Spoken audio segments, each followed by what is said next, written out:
បាទជំរាបសួរអ្នកទាំងអស់គ្នាស្វាគមន៍ការចូលមកកាន់ Channel របស់ខ្ញុំនៅក្នុងវីដេអូមុនគឺយើងបាននិយាយគ្នាអំពីរបៀបតម្លើងនិង install Windows Server 2022នៅលើ VMware បានជោគជ័យហើយក៏ប៉ុន្តែ Windows Server របស់យើងហ្នឹងគឺអត់ទាន់អាចគ្រប់គ្រងទៅលើម៉ាស៊ីន client ដែលស្ថិតនៅក្នុងស្ថាប័នរបស់អ្នកទាំងអស់គ្នាបានទេដើម្បីអាចឲ្យអ្នកទាំងអស់គ្នាអាចធ្វើការ control ឬក៏គ្រប់គ្រងទៅលើម៉ាស៊ីន client បានអ្នកទាំងអស់គ្នាត្រូវការដំឡើងមុខងារមួយមានឈ្មោះថា Active Directory បាទនៅលើ Windows Server របស់អ្នកទាំងអស់គ្នាបាទខ្ញុំនឹងបញ្យល់ថាអ្វីទៅជា Active Directory តើមុខងារហ្នឹងវាសំខាន់យ៉ាងដូចម្ដេចមូលហេតុបានយើងត្រូវការប្រើវាបាទនិយាយឲ្យស្រួលយល់គឺ Active Directory គឺជាប្រព័ន្ធកតាលមួយដែលអនុញ្ញាតឲ្យយើងធ្វើការគ្រប់គ្រងទៅលើកុំព្យូទ័ររបស់ client បាទដូចជា user computer group បាទ service organization unit បាទ network resource អីជាដើមបាទឧទាហរណ៍ថាអ្នកនរគ្នាធ្វើការនៅក្នុងក្រុមហ៊ុនមួយដែលមានបុគ្គលិកចំនួន500នាក់បុគ្គលិកទាំង500នាក់ហ្នឹងគឺម្នាក់គឺសុទ្ធតែមានសិទ្ធិដូចគ្នាបាទដែល access ទៅកាន់ resource នៅក្នុង server របស់យើងដើម្បីយក resource ផ្សេងណាបាទហើយនៅក្នុង department របស់មួយនៅក្នុងក្រុមហ៊ុនគឺផ្សេងគ្នាបាទដូចជា HR department financial department IT department អីចឹងទៅបាទហើយបុគ្គលិកនីមួយគាត់មានកុំព្យូទ័រផ្ទាល់ខ្លួនដើម្បីធ្វើការ access បាទដើម្បី request resource នៅក្នុង server បាទហើយ department នីមួយគឺមានទំនាក់ទំនងគ្នាទៅវិញទៅមកដែរបាទអញ្ចឹងខ្ញុំចង់មានន័យថាការធ្វើការនៅក្នុងក្រុមហ៊ុនមួយគឺ department នីមួយគឺมันអាចធ្វើការដាច់ដោយពីគ្នាទេបាទជាក់ស្ដែងដូចជារូបភាពមួយនេះអញ្ចឹងបាទគឺនៅកណ្ដាលនេះគឺជា Windows Server របស់យើងបាទវាជា domain controller បាទ domain controller ហ្នឹងគឺវាមានកុំព្យូទ័រជាច្រើនដែល access មកកាន់វាហើយរួមទាំង network printer ផងបាទអញ្ចឹងគឺ domain controller ហ្នឹងជា Windows Server ដែលនៅកណ្ដាលហ្នឹងគឺគាត់អាច access បាទមានន័យថាគាត់អាចគ្រប់គ្រងទៅលើកុំព្យូទ័រនីមួយដែលបាន join domain នៅក្នុងស្ថាប័នរបស់យើងបាទ join domain របស់ Windows Server របស់យើងហ្នឹងបាទអញ្ចឹងពួកគាត់ទីមួយគាត់មានសិទ្ធិ access resource ដែលយើងដាក់នៅលើ server បាទហើយគាត់អាច share file គ្នាពីកុំព្យូទ័រមួយទៅកុំព្យូទ័រមួយបាទគាត់អាច print ទៅកាន់ printer តែមួយបាទ print network printer ណាបាទមានន័យថាកុំព្យូទ័រ Mac OS នេះក៏ print ទៅបានlaptop នេះក៏ print ទៅបានដែរបាទអញ្ចឹងអានឹងហើយគឺគោលបំណងនៃ Active Directory ដែលយើងនឹងនិយាយគ្នាដែលយើងកំពុងនិយាយគ្នានឹងធ្វើការដំឡើងនៅពេលបន្តិចទៀតហ្នឹងបាទនេះគឺជារូបភាពមួយទៀតបាទដែលយើងនិយាយអំពី Active Directory Structure បាទសម្រាប់អ្នកដែលគាត់កំពុងតែរៀន Windows Server System Administration បាទ Networking ឬក៏ Cyber Security ជាដើមបាទការយល់ដឹងអំពី Structure របស់ Active Directory នេះគឺសំខាន់មែនទែនបាទពីព្រោះថានៅពេលដែលយើងដំឡើង Active Directory Domain Service ហ្នឹងWindows Server យើងមិនមែនគ្រាន់តែបង្កើត user និងបង្កើត user និង computer តែប៉ុណ្ណោះទេបាទគឺយើងត្រូវយល់ថា user computer group printer និង resource ផ្សេងហ្នឹងត្រូវរៀបចំ structure មួយដែលមានលំដាប់ច្បាស់លាស់បាទជាក់ស្ដែងនៅក្នុងរូបភាពនេះអូខេនៅក្នុងរូបភាពនេះអ្នកនរគ្នាអាចមើលឃើញថានៅវាមានខ្ញុំចង់ឲ្យអ្នកនរគ្នាមើលតែត្រឹមនេះពីកណ្ដាលនេះបានហើយបាទយើងមាន forest យើងមាន tree យើងមាន domain និង OU បាទ OU នេះមកពីពាក្យថា organization unit បាទនេះគឺនៅខាងឆ្វេងដៃនេះបាទអញ្ចឹងនេះគឺជា structure របស់វាបាទជាដំបូងគឺយើងក៏លេចមើលទៅលើ forest បាទ forest គឺមាននេះមាន domain មួយឈ្មោះថា my company.local បាទជាឧទាហរណ៍ទេបាទ forest អាចយល់បានថាអ្នកនរគ្នាអាចយល់ថាវាជា container ធំបំផុតមួយរបស់ Active Directory ដែលវាមាននាទីនៅក្នុងការផ្ទុក tree ជាច្រើននៅក្នុង Active Directory បាទនៅក្នុងឧទាហរណ៍នេះយើងមាន my company.local បាទនៅក្នុង forest នេះយើងអាចមាន domain និង tree ជាច្រើនដែលអាចធ្វើការតាក់ទងគ្នាតាមរយៈ Active Directory បាទគឺ trust relationship ហ្នឹងបាទ forest ហ្នឹងគឺវាអាចមាន tree និង domain ច្រើនបាទអាស្រ័យទៅលើប្រភេទ company របស់អ្នកទាំងគ្នាអាស្រ័យទៅលើប្រភេទ company នីមួយបាទធំឬក៏តូចបាទអាហ្នឹងគឺវាបែងចែកជា structure បាទនីមួយតគ្នារហូតហ្នឹងបាទតាមរយៈរូបភាពនេះបាទចុះពី tree មកគឺយើងមានសំទោសចុះពី forest មកគឺយើងមាន tree បាទ tree គឺជា collection នៃ domain ដែលយើងនិយាយឲ្យស្រួលស្ដាប់ថា គឺជា domain ដែលមានឈ្មោះចប់គ្នាតាម structure របស់ DNS ណាឧទាហរណ៍នៅខាងលើនេះគឺយើងមាន mycompany.local បាទហើយ domain អាចមានផ្សេងទៀតបាទគឺអានេះនៅក្នុងនេះគឺ service.mycompany.local បាទអញ្ចឹងគឺយើងមាន mycompany.local នេះទាំងពីរបាទហើយអាហ្នឹងអាស្រ័យទៅលើ structure របស់ company របស់អ្នកនរគ្នាឬក៏ company នីមួយៗបាទ domain ទាំងអស់ហ្នឹងគឺទំនាក់ទំនងគ្នាតាមរយៈបាទ name space របស់វា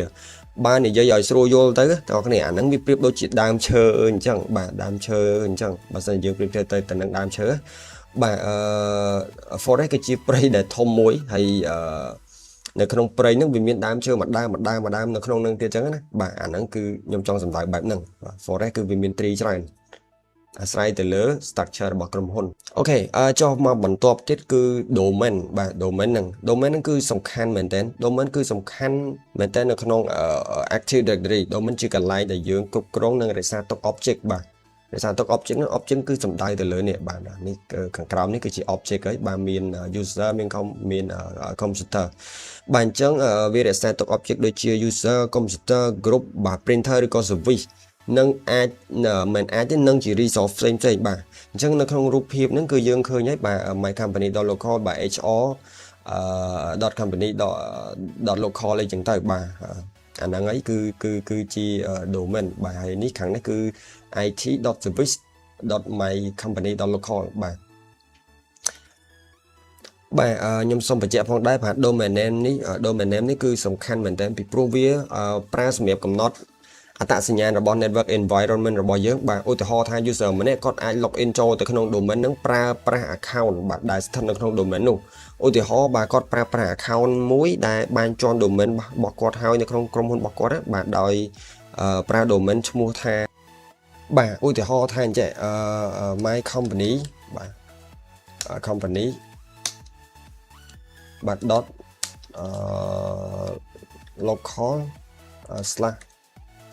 join អញ្ចឹងទៅបាទអញ្ចឹងមានន័យថា join គាត់បាន join domain បាទឥឡូវខ្ញុំចង់ join គ្នាឧទាហរណ៍ថា abc ចុះបាទ abc ចុះឧទាហរណ៍ថា mycompany.local បាទ /abc អញ្ចឹងមានន័យថា account ឈ្មោះ abc ហ្នឹងគាត់បាន join domain របស់company របស់យើងបាទគឺអាហ្នឹងឯងគឺឈ្មោះ domain ហ្នឹងគឺសំខាន់បាទគឺបែបហ្នឹងបាទបន្ទាប់ពី domain មកយើងនឹងមកដល់ OU ដែលយើងហៅថាដែលពាក្យពេញថា organization unit បាទយើងហៅកាត់ថា OU បាទ OU គឺជា container មួយនៅក្នុង domain ដែលយើងអាចប្រើសម្រាប់រៀបចំ object របស់យើងឲ្យមានរបៀប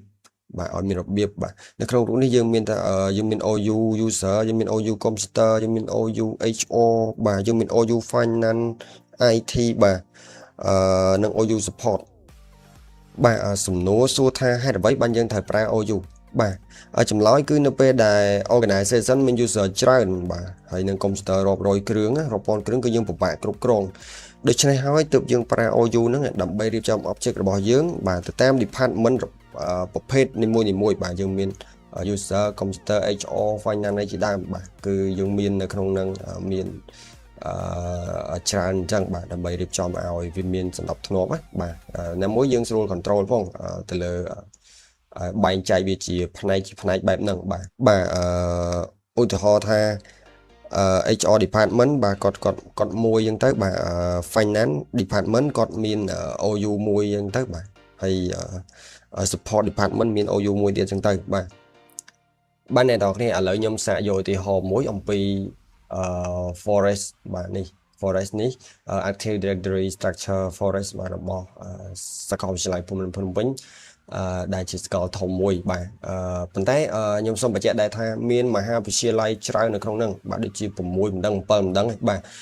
ប៉ុន្តែខ្ញុំសូមលើកយកមកតែ2ទេបាទអធិស្ឋានផងកន្លែងនេះលេខ2ទេបានត្រូវបាទបាទអញ្ចឹងយើងអាចគិតថា forest គឺជាសាកលវិទ្យាល័យទាំងមូលបាទមានថា RUPP របស់យើងហ្នឹងគឺជា organization ដ៏ធំមួយដែលនៅខាងក្នុងមាន diagram user មានសំទោសមាន domain user computer group និង resource ជាច្រើនបាទអញ្ចឹងយើងមាន tree បាទនៅក្នុង diagram នេះគឺ tree គឺមានឈ្មោះថា rupp.edu.kh បាទ អញ្ចឹងអានេះគឺជា tree បាទបន្តមកទៀតយើងមើលទៅលើ domain បាទ domain គឺជាកន្លែងសំខាន់មែនទែនបាទវាគឺជាកន្លែងសម្រាប់គ្រប់គ្រងបាទឬក៏កំណត់ទៅលើ identity និង resource របស់ organization នៃសាកលវិទ្យាល័យនឹងទាំងមូលបាទឧទាហរណ៍ថាយើងមាន user account របស់សាស្ត្រាចារ្យយើងមាន user account របស់សិស្សបាទ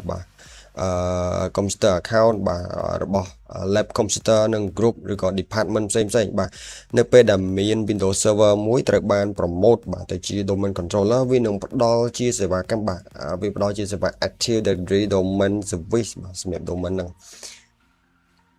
បាទទាំងអស់ហ្នឹងគឺជាឧទាហរណ៍ខ្លះដែលខ្ញុំនឹងលើកយកមកជួយសម្រាយជូនអ្នកនរគ្នាអំពី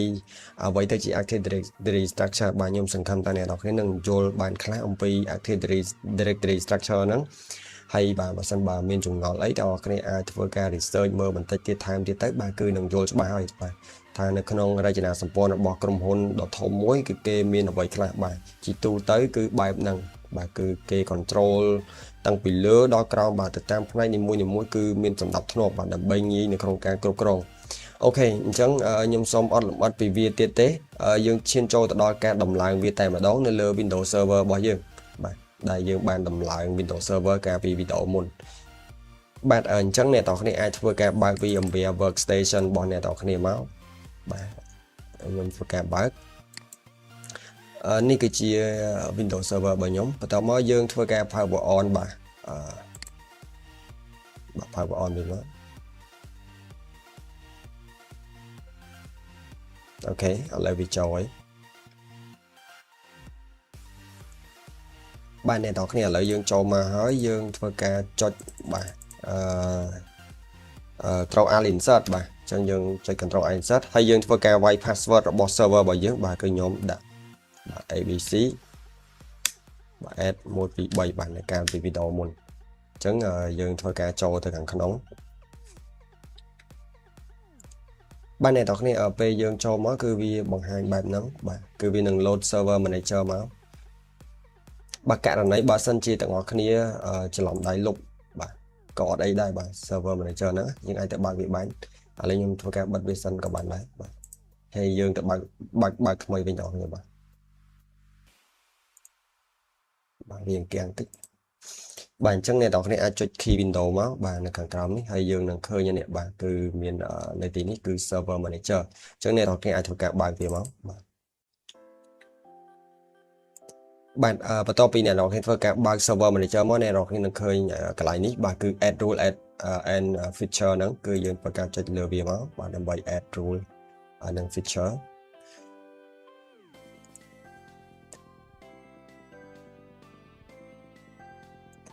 បាទ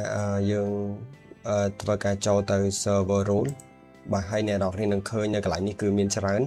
អញ្ចឹងកន្លែងហ្នឹងគឺយើងធ្វើការ tick យកបាទ Active Directory បាទ Domain Service បាទនេះគឺខាងទី2នេះបាទយើងធ្វើការ tick លើវាមកបាទបន្ទាប់មកយើងធ្វើការចុច add feature បាទបន្ទាប់មកយើងធ្វើការចុច next បាទបន្ទាប់មកយើងធ្វើការចុចយកកន្លែង ADDS នេះបាទហើយយើងធ្វើការ next ទៀតបាទយើងចូល ADDS ហើយយើងចុច next បាទបន្តមកទៀតអ្នកต้องធ្វើការ click install មកបាទហើយយើងធ្វើការរងចាំឲ្យវា install ឲ្យបាទឲ្យជោគជ័យសិនទៅបាទចាំយើងបន្តទៅមុខទៀតបាទអ្នកនរគ្នាខ្ញុំបញ្ជាក់ផងដែរកន្លែងនេះគឺយើងគ្រាន់តែ install service របស់វាទេវាអត់ទាន់ខ្លាយទៅជា domain controller ទេបាទឥឡូវយើង install ពេញហើយខ្ញុំធ្វើការ close បាទ close អញ្ចឹងបន្ទាប់ពី close ហើយដើម្បីអាចឲ្យវាទៅជា domain controller យើងត្រូវ promote វាទៅជា domain controller បាទអ្នកនរគ្នានឹងឃើញសញ្ញាឧទានខាងលើនេះមួយយើងធ្វើការ click លើវាមកបាទនេះគឺកន្លែងនេះអញ្ចឹងគឺយើងនឹងឃើញពាក្យថា promote the server to a domain controller អញ្ចឹងអ្នកនរគ្នាត្រូវការ click លើវាមកបាទមកដល់កន្លែងនេះគឺយើងត្រូវការ tick យក add new forest បាទ tick យកមក ហើយអ្នកនរគ្នាធ្វើការដាក់ domain របស់អ្នកនរគ្នាមកខ្ញុំដាក់ថាe6.local បន្ទាប់មកអ្នកនរគ្នាធ្វើការចុច next បាទយើងអាចរងចាំវាបន្តិចបាទមកដល់កន្លែងនេះគឺសំខាន់ខ្ញុំនឹងបញ្ចូលអ្នកនរគ្នាបាទអ្នកនរគ្នាកន្លែងនេះគឺមានន័យថានៅពេលដែលយើងធីកយកវាបង្ហាញ Windows Server 2016 អញ្ចឹងបើសិនជាអ្នកនរគ្នាមានគេហៅថា forest ផ្សេងដើម្បីអាចធ្វើការ join ឬក៏ series of គ្នានៅលើ server ផ្សេងគ្នាយើងធីកយក Windows Server 2016 មានន័យថាក្រោម 2016 គឺมันអាចបើ join មករបស់យើងបានទេបើ join មកdomain controller ឬក៏ forest របស់យើងនឹងបានទេព្រោះយើងបង្កើត one forest one domain one tree បាទអញ្ចឹងកន្លែងហ្នឹងគឺអ្នកនរគ្នាសេរីឲ្យត្រូវទៅបើសិនជាមានរីចាស់ណាបាទអញ្ចឹងខ្ញុំសូមយកបែបហ្នឹងហើយបាទបន្ទាប់មកគឺយើងដាក់ password បាទ password នេះមិនមែនជា password administrator ដែលយើង login ចូល server របស់យើងទេអានេះគឺជា password របស់ Active Directory បាទយើងចង់ដាក់ដូចគ្នាក៏បានដែរបាទនេះ password ផ្សេងអញ្ចឹងខ្ញុំដាក់ដូចគ្នាគឺ abc @123 abc @123 បាទបន្ទាប់មកយើងធ្វើការចុច next បាទបន្តមកទៀតយើងធ្វើការចុច next មកបាទចាំវាបន្តិច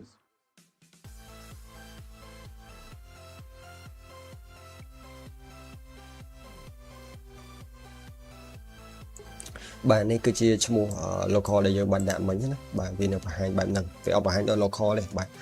បន្ទាប់មកយើងធ្វើការចុច next ទៀតទៅ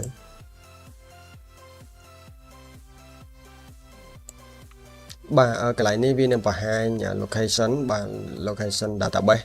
បាទដែលវាធ្វើការ store Active Directory របស់យើងហ្នឹងបាទអញ្ចឹងយើងធ្វើការ next ទៀតទៅបាទហើយយើងធ្វើការ next បាទវាធ្វើការ check តិចបាទ